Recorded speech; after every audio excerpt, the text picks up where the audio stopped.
If I told you a story about a creature named Xenu, the ruler of a galactic confederacy of 76 overpopulated planets, who kidnapped billions of people, cryogenically froze them, and then transported them to a prison planet where he dumped them into a volcano and sealed their doom with a bunch of nukes, only to have some of them escape as disembodied souls that went on to found all of Earth's various religions, there's a very good chance you would tell me that that's just about the stupidest idea for a sci-fi movie that you've ever heard.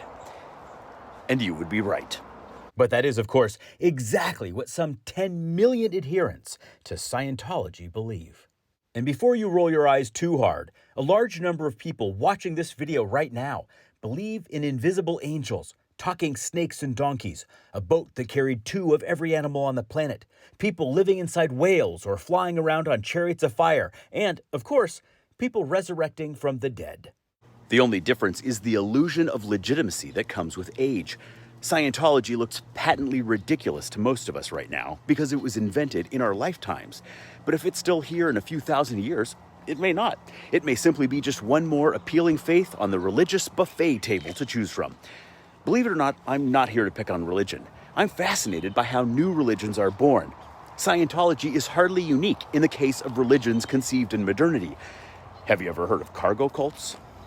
While there are several examples that come from the collision of European colonizers with the indigenous cultures of the Southwest Pacific, perhaps the largest and longest-lived example occurred on Vanuatu, an island nation in the South Pacific Ocean that most people have only ever heard of thanks to Survivor.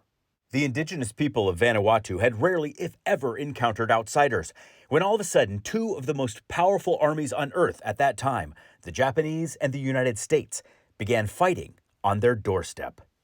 Both countries used the island as a base of operations throughout World War II, regularly airlifted supplies and, more importantly to our story, airdropped crates of supplies via parachutes from planes circling overhead. Supplies like clothes, canned food, temporary structures, medicine, etc. was frequently paraded in front of them and often given to them in trade for various services. The indigenous people were astonished at these fair-skinned outsiders who possessed the magic of wheeled locomotion and flight, as well as the ability to literally conjure valuables out of the air. When the war ended, the Allies packed up and left, and that's when things got really weird. The native populations had come to regard the outsiders as powerful entities who came with priceless cargo, and they wanted them to return. And so the locals began to imitate the actions of the departed GIs. They cut new landing strips out of the jungle, which they then lit with signal fires and torches. They even built life-size replicas of airplanes out of wood and straw. They manned fabricated control towers, wearing fake headphones made from bamboo and coconuts. And they ran drills on a parade ground while carrying fake hand-carved guns.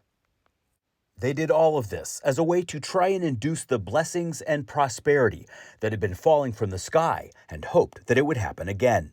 The cult's leaders prophesied that vast riches would soon return to the faithful and that they could even trade their black skin for white.